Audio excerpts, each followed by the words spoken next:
বলে অসহায় আল্লাহুম্মা সাল্লি আলা সাইয়্যিদিনা মাওলানা মুহাম্মদ ওয়া আলা আলি সাইয়্যিদিনা মাওলানা মুহাম্মদ আল্লাহুম্মা সাল্লি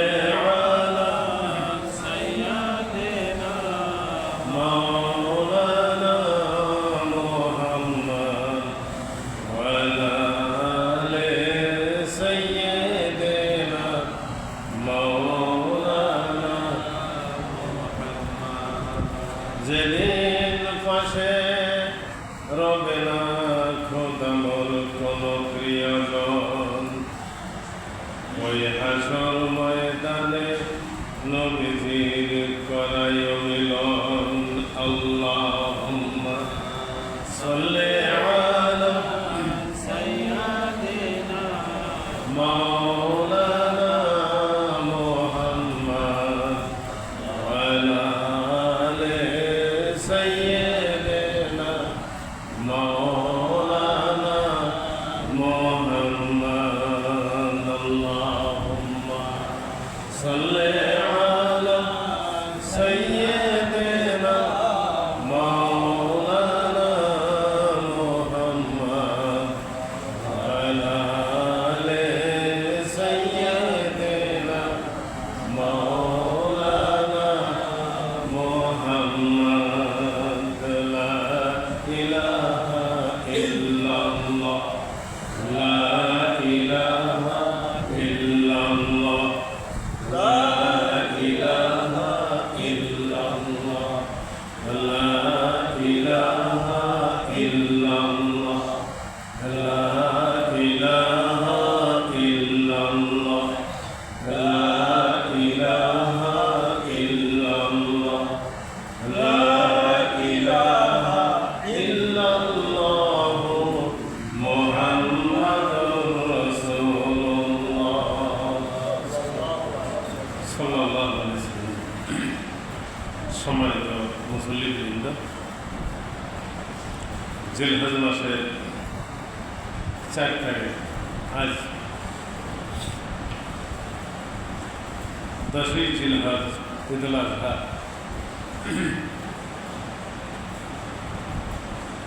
ঈদুল আজহার ওয়াজিব নামাজ হবে ঈদগাহ নামাজ।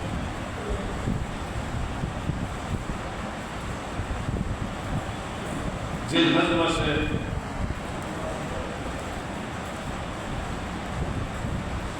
করুণ ঘটনা ঘটেছে, যা ভোলা যাবে না। সে সম্পর্কে আমরা অনেকে অবগত, জানি আমরা কম বেশ। তারপরও প্রতি বছর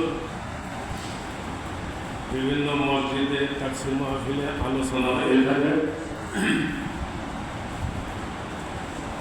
আমাদেরকে জানানো হয়, আমরা জানাই, শুনি।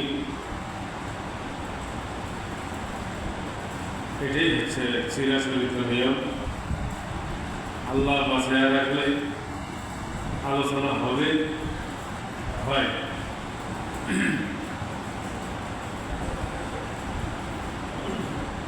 কোরবানি আগের থেকেই ছিল, এখনো আছে, ভবিষ্যতেও থাকবে। কোরবানি আদম আলাইহিস সালামের 2 সন্তান হাবিল কাবিল, 2 জন কোরবানি দিয়েছিলেন। হাবিলটা কবুল হয়েছিল, কাবিলটা হয় নাই। সূরা মায়দা 5 নম্বর সূরা 27 নম্বর আয়াতে আল্লাহ রাব্বুল আলামিন সেই কথা তুলে ধরেছেন। ওয়াতলু আলাইকুম নাবা আবনাই আদম বিল হক। আল্লাহ রাব্বুল আলামিন বলেন, আদমের 2 সন্তানের ঘটনা তুলে ধরুন, সত্য ঘটনাকে তুলে ধরুন। যার কোরবানিটা ঠিক ছিল তারটা আল্লাহ কবুল করেছেন, যারটা ঠিক ছিল না তারটা আল্লাহ কবুল করেন। এই হচ্ছে প্রথমে হযরত আদম আলাইহিস সালামের দুই ছেলের কোরবানির ঘটনা। সম্মানিত মুসলমান ভাই, ঈদুল আজহার দিন আমরা বাংলাদেশের মুসলমান যার সামর্থ্য আছে তারা কোরবানি দেওয়ার চেষ্টা করব। কোরবানির পশু কেনা হবে। আল্লাহ রাব্বুল আলামিন বলেছেন সূরা মাইদার প্রথম নম্বর আয়াতে, ইয়া আইয়ুহাল্লাযীনা আমানু আউফু বিল উকুদি উহিল্লা লাকুম বাহিমাতুল আনআম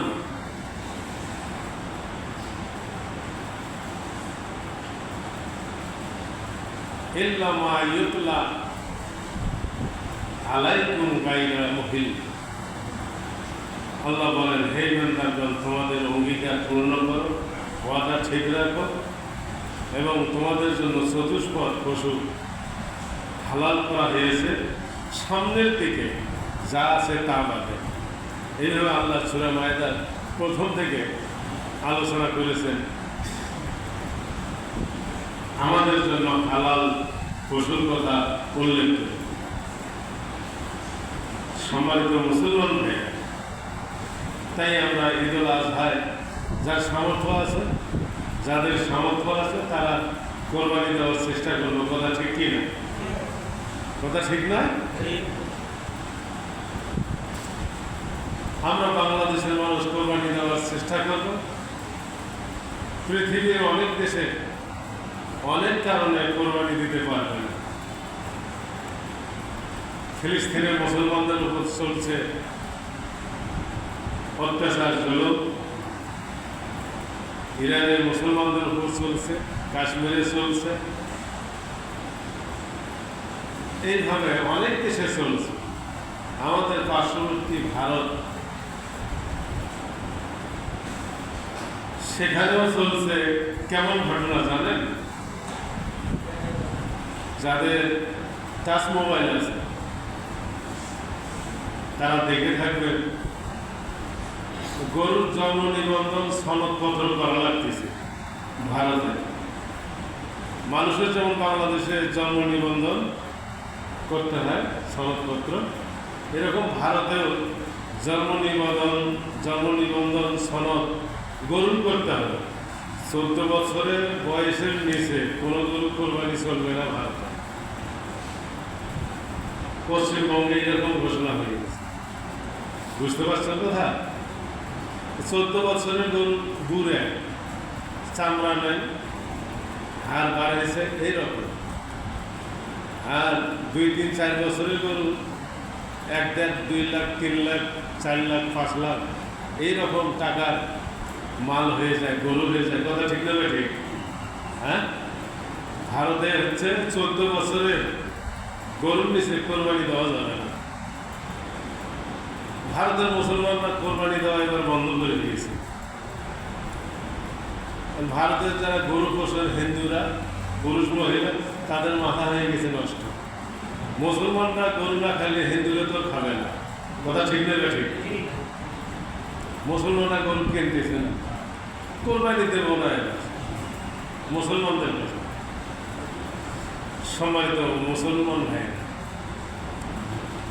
তাহলে ভারতের মুসলমানদের উপর কোরবানি বন্ধ করা হয়েছে বলা চলে।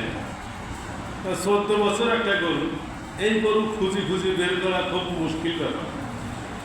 ভুল যদি হয়ে যায় আর আইন যদি জারি করে, তাহলে মুসলমানদের জেল জুলুম হবে না? তো ঝামেলার মধ্যে কেন যাবে? তাহলে যারা গরু পোষেন তাদের গরুর জন্ম নিবন্ধন, এই সনদপত্র তৈরি করতে হবে। ওই কাগজপাতি নিয়ে, গরু নিয়ে হাঁটিতে এসে লাগবে, হাড়তে এসে লাগবে। কথা ঠিক কিনা? আরো কি হয়েছে? আজান দেওয়া যাবে না। আজান দিলে অসুস্থ মানুষ থাকে, অসুস্থ মানুষের সমস্যা, হাড়ের রোগীর সমস্যা। দিন রাত 24 ঘন্টা ঢোল বাজাবে, দুর্গা পূজা, কালী পূজা, ওটার কোনো সমস্যা নেই, ওটার কোনো হার্টের রোগীর সমস্যা হবে না। কথা ঠিক না ঠিক? এই হচ্ছে মুসলমানদের উপর অত্যাচার, এই হচ্ছে মুসলমানদের উপর জুলুম। কোথায় এটা?